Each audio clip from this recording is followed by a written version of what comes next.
Ya, pemirsa, pertumbuhan ekonomi Indonesia pada kuartal 3 tahun ini minus sebesar 3,49% dan hal ini menegaskan Indonesia mengalami resesi.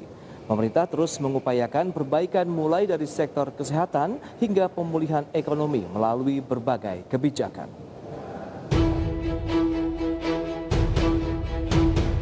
Pemulihan ekonomi seakan berjalan lambat tetapi pemerintah melihat perekonomian Indonesia akan terus berjalan membaik di kuartal 4 2020 meskipun kontraksi ekonomi masih cenderung terjadi.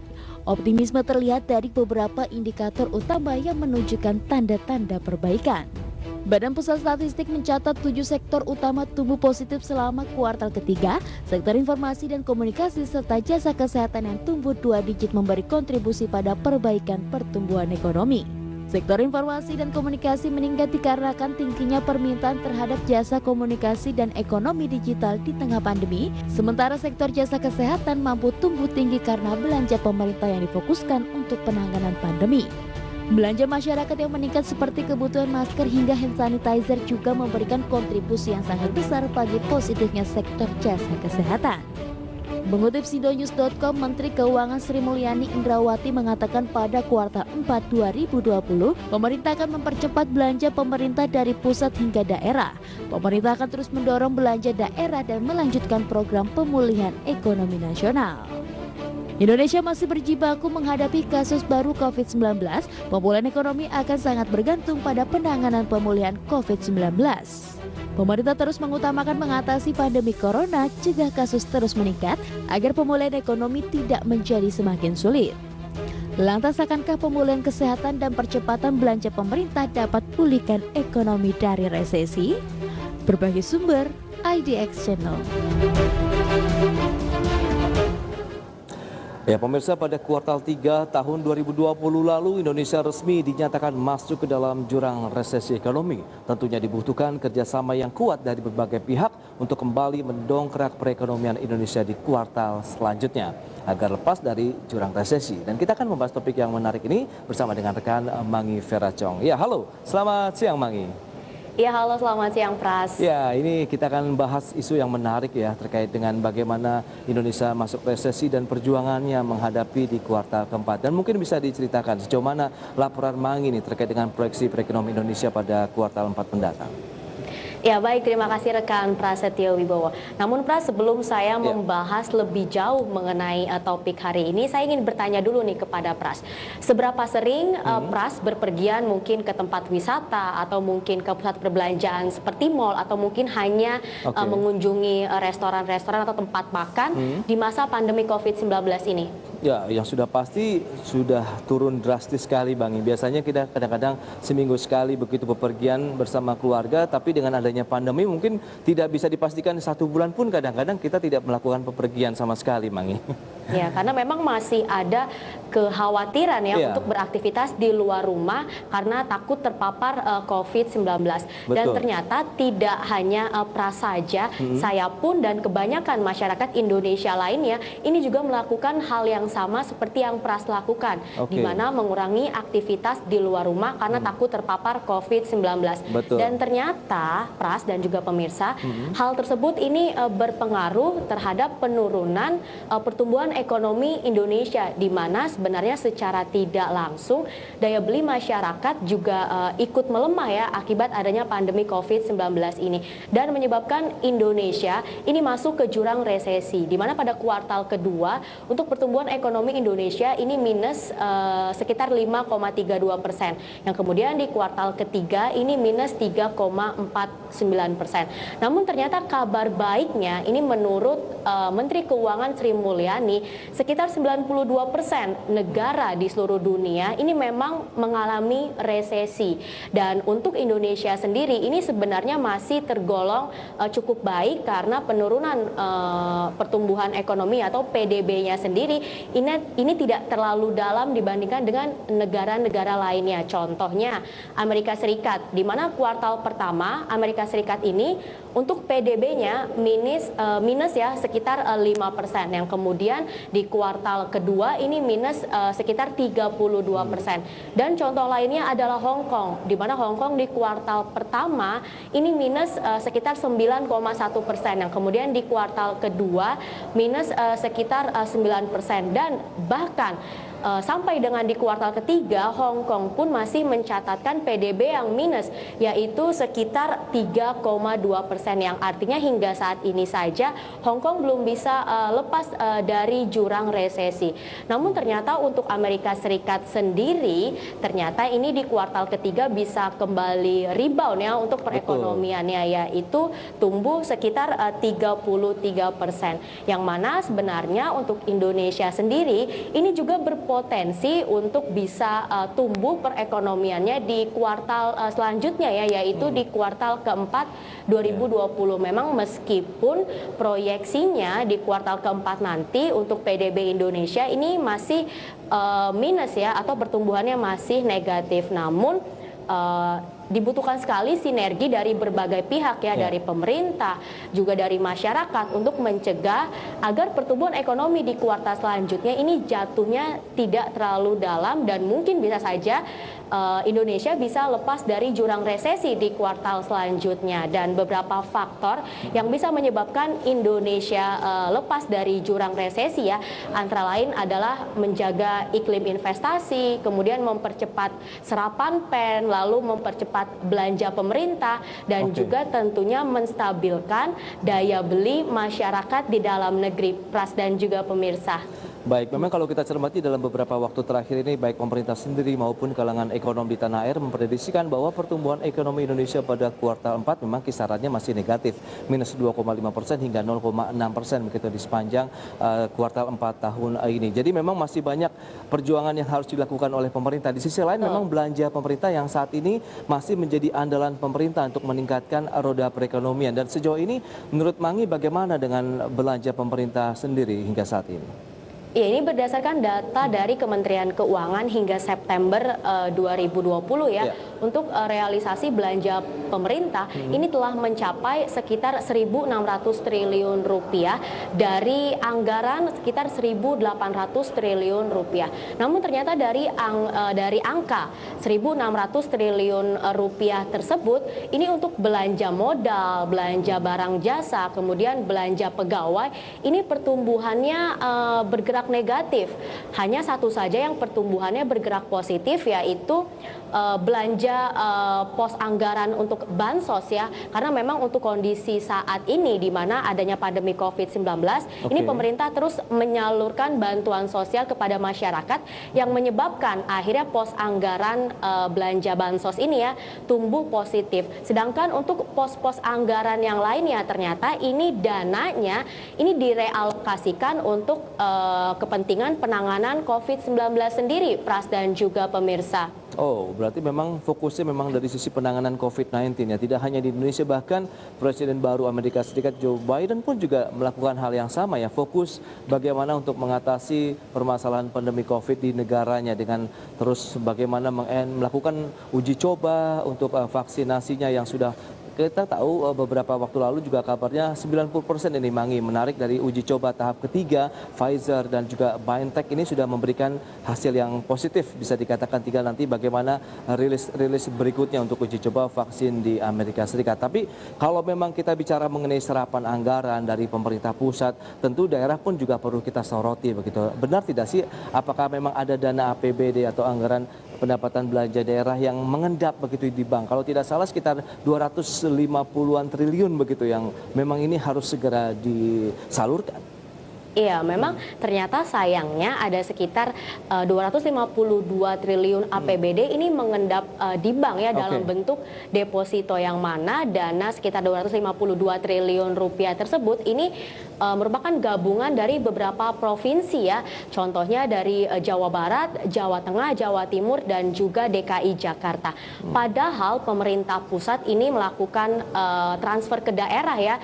Untuk anggarannya sendiri ini mencapai 800 triliun rupiah, tapi ternyata masih tidak digunakan dengan baik ya, atau masih tersisa sekitar 252 triliun rupiah. Dan ini berdasarkan data dari Kementerian Keuangan.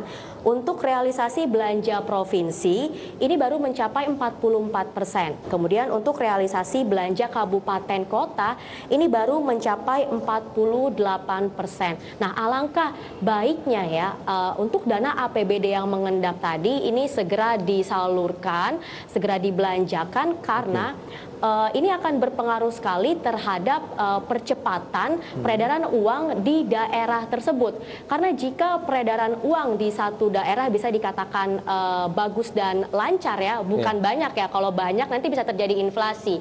Nah, apabila peredaran uang di satu daerah ini bisa dikatakan tercukupi, lalu bagus dan juga lancar, ini maka akan berdampak positif terhadap masyarakat ya, di mana masyarakat juga akan bisa dikatakan bisa menjadi lebih makmur juga, Pras dan juga pemirsa. Makanya belanja pemerintah daerah dan pemerintah pusat ini sangat penting sekali untuk mendongkrak perekonomian di kuartal selanjutnya, bisa dipercepat mungkin. Ya.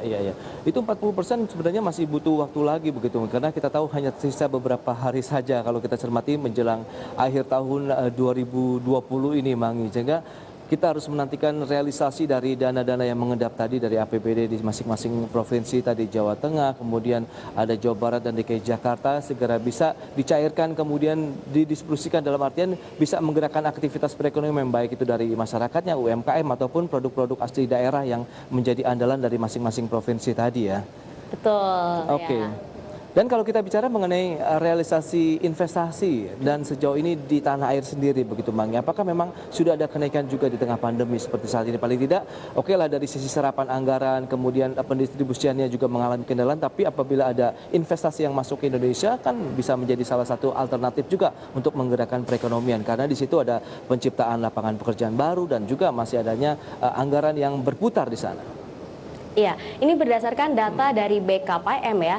Di sepanjang semester 1 2020 untuk realisasi investasi ini telah mencapai sekitar 400 triliun rupiah. Di mana jika dibandingkan dengan periode yang sama di tahun lalu, ini hanya sekitar 300 triliun rupiah. Memang trennya masih menunjukkan pertumbuhan yang positif ya, Pras dan juga pemirsa. Namun ternyata menurut Bahlil Lahadalia ya, selaku Ketua BKPM, adanya pandemi COVID-19 ini secara tidak langsung agak sedikit menghambat kinerja investasi di Indonesia ya, di mana memang banyak modal-modal asing yang ternyata ini menunda untuk melakukan investasi di Indonesia. Dan memang sebenarnya untuk sampai dengan akhir tahun 2020 sendiri ini BKPM menargetkan untuk realisasi investasi bisa mencapai 817 triliun rupiah dari target awalnya ini sekitar 886 triliun rupiah. Dan mungkin sebenarnya jika kita cermati lebih jauh lagi ya, Pras dan pemirsa, ini sudah ada beberapa peluang investor asing yang akan masuk ke Indonesia. Contohnya seperti Tesla ya, yang beberapa waktu lalu ini berencana untuk menginvestasikan dananya di Indonesia, Pras. Wow, ini bicara mengenai Tesla, memang Indonesia akhirnya menjadi salah satu tujuan investasi untuk produsen-produsen kendaraan otomotif ya, yang memang saat ini sedang mengincar produksi mobil listrik. Indonesia sebagai salah satu negara yang memiliki sumber daya mineral kaitannya dengan baterai, ini juga menarik minat Tesla begitu. Kabarnya ini juga sedang menjalin komunikasi dan mereka menyasar di daerah kawasan industri Batang begitu ya, di Jawa Tengah ini. Semoga memang bisa terrealisasi karena produsen mobil listrik di Indonesia dan juga di global saat ini juga tengah berbondong-bondong atau juga tengah giatnya memproduksi mobil-mobil listrik baru begitu, karena teknologinya juga semakin banyak, kemudian pemanfaatannya juga akan sangat luar biasa sekali apabila bisa mendirikan pabrik khususnya untuk baterai mobil listrik di Indonesia untuk Tesla sendiri. Iya, dan memang kembali lagi ya seperti yang Pras katakan tadi, semakin banyak investor asing yang masuk ke Indonesia, maka akan menyerap tenaga kerja yang cukup banyak juga dari dalam negeri tentunya, Pras. Betul. Dan kalau bicara mengenai investasi sudah kita bahas. Nah, tadi yang sempat tertunda kan tadi oke lah kita serapan anggaran belanja daerah juga yang masih ada yang mengendap begitu. Kalau pennya sendiri bagaimana dengan penyaluran dana-dana pemulihan ekonomi nasional yang sangat besar, sebenarnya itu pun juga disebarluaskan kan, tidak hanya ke pusat tapi ke daerah-daerah. Bagaimana perkembangan? Ya, untuk serapan PEN sendiri ya sejauh ini telah mencapai hingga Oktober 2020 telah mencapai 52% atau sekitar 361 triliun rupiah. Dan ini coba saya berikan informasinya ya. Saya breakdown satu persatu, di mana untuk perlindungan sosial ini serapannya sudah mencapai 85%. Kemudian untuk UMKM serapannya sudah mencapai 75%. Kemudian lembaga kementerian ya atau sektoral kementerian lembaga ini telah mencapai 26%. Lalu sektor kesehatan ini 35%, lalu insentif dunia usaha ini telah mencapai 29,4% dan korporasi ini mencapai 1,86%, Pras. Sebenarnya kalau kita lihat dari prosentasenya masih belum memberikan dampak yang signifikan ya. Jadi memang perlu sinergi yang kuat begitu bagaimana pemerintah menyalurkan dana-dana dari pemulihan ekonomi nasional itu secara tepat sasaran dan juga efektif ya. Betul. Ya, kalau bicara mengenai pos-pos anggarannya, mana nih yang harus dipercepat paling tidak serapannya sehingga benar-benar dana yang sudah disalurkan tadi bisa segera juga didistribusikan kepada penggunanya.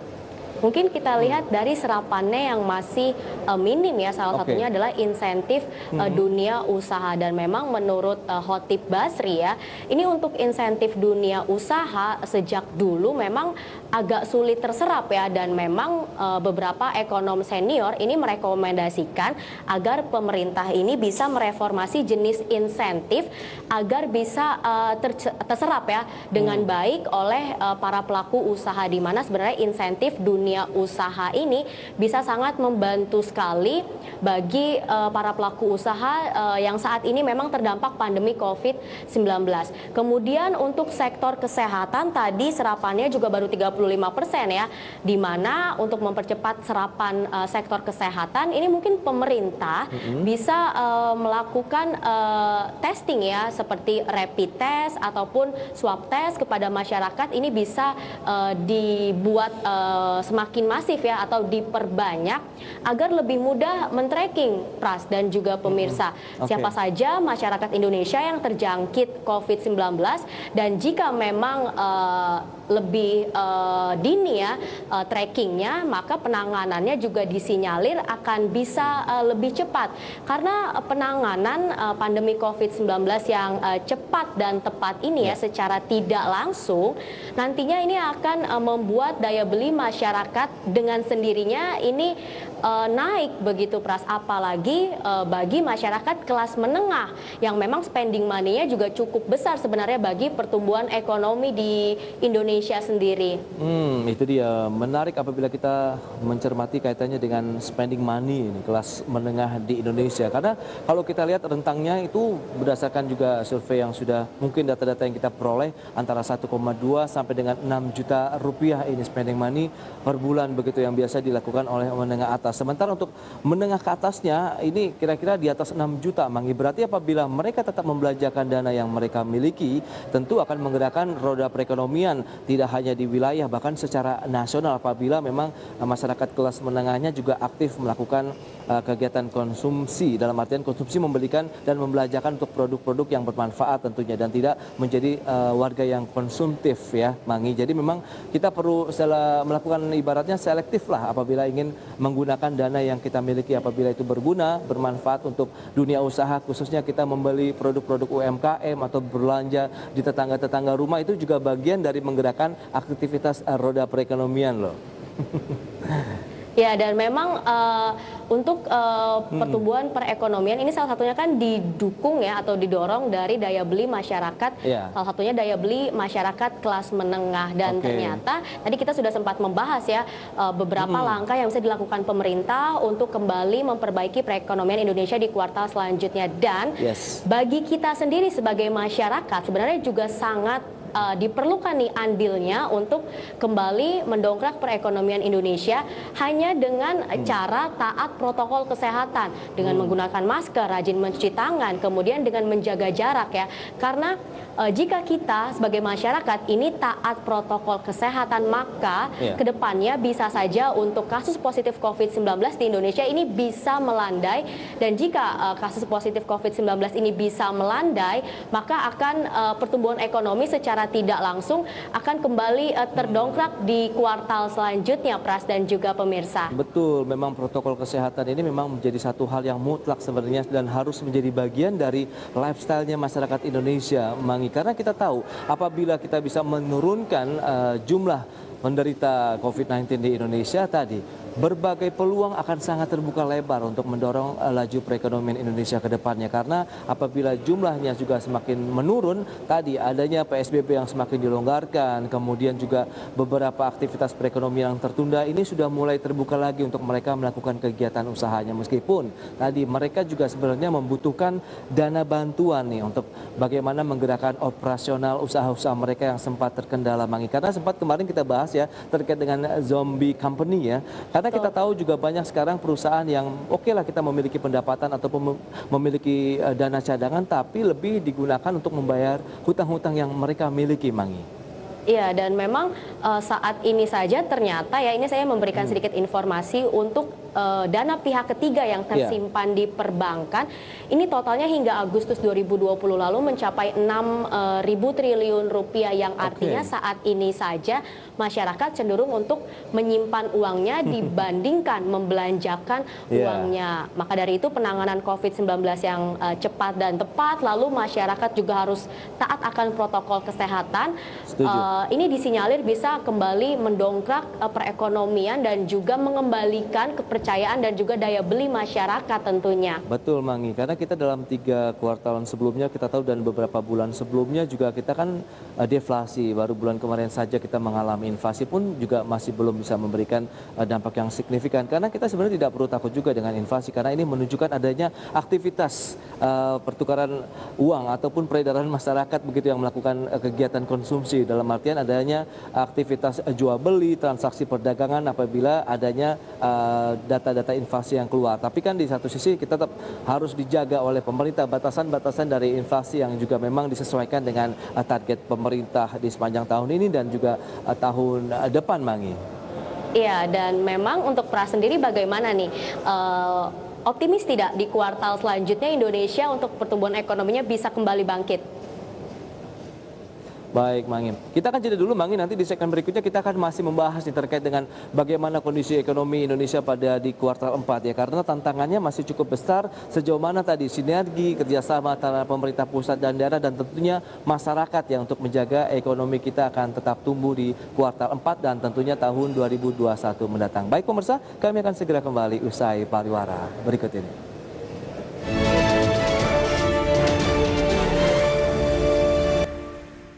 Ya, terima kasih Anda masih bergabung bersama kami dalam ID Export Session Closing dan kita akan lanjutkan kembali perbincangan bersama dengan Mangi Ferracong. Ya, halo rekan Mangi. Iya, halo Pras. Ya, menarik ya kalau kita cermati dengan pergerakan dan pertumbuhan ekonomi Indonesia di kuartal 3 yang memang masih mencatatkan minus sehingga Indonesia secara resmi sudah dinyatakan masuk dalam jurang resesi ekonomi. Tapi kita lihat pertumbuhannya di kuartal keempat pun masih penuh tantangan. Sudah beberapa prediksi yang menyebutkan bahwa kita masih akan bergerak di teritori negatif. Nah, meski demikian dari sisi pertumbuhannya meskipun negatif tapi ada perbaikan dan itu yang menjadi salah satu pertanda bahwa kita dalam proses pemulihan ekonomi nasional. Meskipun masih dalam teritori negatif tapi tren pertumbuhannya akan semakin membaik, Mangi. Jadi itu yang perlu ditekankan dari pemerintah untuk bagaimana mencoba secara keras lebih keras lagi tentunya di kuartal 4 dengan beberapa dana-dana yang sudah kita bahas tadi, dana PEN, dana APBD yang bisa disalurkan dan distribusikan untuk menggerakkan perekonomian di daerah, dan apabila daerah bergerak, nasional pun juga ikut mengalami kenaikan, Mangi. Iya, dan sebenarnya untuk perekonomian Indonesia sendiri ya, jika dilihat trennya memang biarpun masih negatif tumbuhnya di kuartal ketiga, tapi ini jatuhnya tidak terlalu dalam jika dibandingkan dengan kuartal sebelumnya ya, di kuartal kedua 2020. Dan sebenarnya ada satu faktor juga yang secara tidak langsung saya pun optimis sebenarnya di kuartal keempat akan membaik ya untuk pertumbuhan ekonomi, di mana sebenarnya pemerintah dan juga masyarakat ini bisa memanfaatkan digitalisasi, Pras dan juga pemirsa, di mana sebenarnya sebentar lagi ya di hari Kamis mendatang, ini akan ada hari belanja online nasional yang secara tidak langsung ini sebenarnya ya. belanja online nasional ini juga bisa disinyalir bisa mendongkrak kembali pertumbuhan ekonomi, Pras dan juga pemirsa. Betul, dan Mangi pun menjadi salah satu warga yang menunggu dong. Tentunya saya menunggu sekali karena saya sudah memilih-milih ya barang apa saja yang akan saya belanjakan di tanggal 11 November nanti, karena sebenarnya banyak-banyak sekali diskon yang diberikan oleh pelaku usaha tentunya ya kepada masyarakat, yang mana sebenarnya itu pun salah satu trik ya untuk menarik daya beli masyarakat agar mau membelanjakan uangnya. Kalau Pras sendiri bagaimana menunggu hari belanja online nasional? Yang pasti kalau saya sih pasti akan belanja, tapi disesuaikan dengan kebutuhan bukan keinginan. Itu yang paling utama, Mangi. Sehingga kita bisa menyesuaikan dengan budget yang kita miliki, tapi kita bisa ikut menggerakkan pertumbuhan ekonomi nasional dengan melakukan kegiatan konsumsi masyarakat. Kontribusi kita tentu sangat besar sekali untuk pertumbuhan ekonomi Indonesia. Konsumsi masyarakat ini menjadi salah satu andalan juga untuk pertumbuhan ekonomi nasional, didukung juga oleh sektor UMKM-nya. Jadi kalau bisa ya kita belilah produk-produk dalam negeri ini, Mangi. Jangan hanya membeli produk-produk merek luar negeri ya, misalnya produk-produk UMKM dan lain sebagainya. Ya betul, kita pun harus mendukung ya UMKM dalam negeri agar kontribusi dari UMKM untuk PDB ini semakin besar di tahun 2020. Dan kita juga tahu ya Pras dan juga pemirsa, selama ini pun Menteri Koperasi dan UKM Teten Mas Duki ini sedang merencanakan ya untuk UMKM Go Digital, di mana memang targetnya di sepanjang 2020 ini ya sekitar 10 juta UMKM ini bisa go digital agar produk-produk yang dijual ini bisa dibeli oleh masyarakat luas sampai dengan di berbagai provinsi dan juga kota, Pras dan juga pemirsa. Betul, bahkan dengan pemanfaatan dunia digital ini, produk-produk UMKM kita pun bisa go internasional ya. Jadi beberapa produk kita yang menjadi andalan adalah 10 produk yang juga kita tahu dari Kementerian BUMN sudah meminta kepada Sarina untuk membeli beberapa produk UMKM unggulan Indonesia yang sudah mendunia menjadi bagian daripada beberapa hal yang dijual atau dipasarkan ya di dalam Sarina sendiri. Jadi memang ini perlu dukungan juga dari pemerintah, karena kita tahu juga pemerintah terus melakukan go digitalisasi untuk sektor UMKM sambil dibantu pelaku usahanya bagaimana mereka ramah terhadap internet, mudah dan bisa mengerti, meningkatkan pemahaman mereka, literasi mereka terkait dengan industri internet, kemudian juga kaitannya dengan industri keuangan. Jadi apabila merekanya sudah bisa paham, kemudian bagaimana akses mereka terhadap dunia perbankan mudah, dalam artian permodalan mereka dibantu, tentu ini akan menggerakkan sektor UMKM Indonesia ke depannya lebih kuat dan lebih jauh lagi, Mangi. Iya, dan sebenarnya selain mengajak UMKM di Indonesia ini untuk go digital ya, langkah lainnya yang bisa dilakukan oleh pemerintah adalah dengan memberikan pelatihan terhadap UMKM di Indonesia agar kualitas SDM-nya ini bisa meningkat, dan seperti yang Pras katakan tadi ya, mungkin kedepannya produk-produk dari UMKM Indonesia ini bisa bersaing dengan produk luar atau produk impor, dan bahkan mungkin bisa go internasional ke depannya, Pras dan juga pemirsa. Baik, Mangi. Terima kasih banyak atas laporan yang sudah Anda berikan begitu, Mangi. Semoga ini bermanfaat tentunya untuk masyarakat investor maupun traders dan juga masyarakat umum lainnya, kaitannya bagaimana menyikapi pertumbuhan ekonomi Indonesia di mana butuh kita maju bersama, bagaimana kita saling berangkulan untuk membuat Indonesia lebih maju lagi ke depannya. Terima kasih, Mangi. Terima kasih, Pras. Ya, pemirsa jangan kemana-mana, kami akan segera kembali dengan informasi menarik lainnya usai pariwara berikut ini.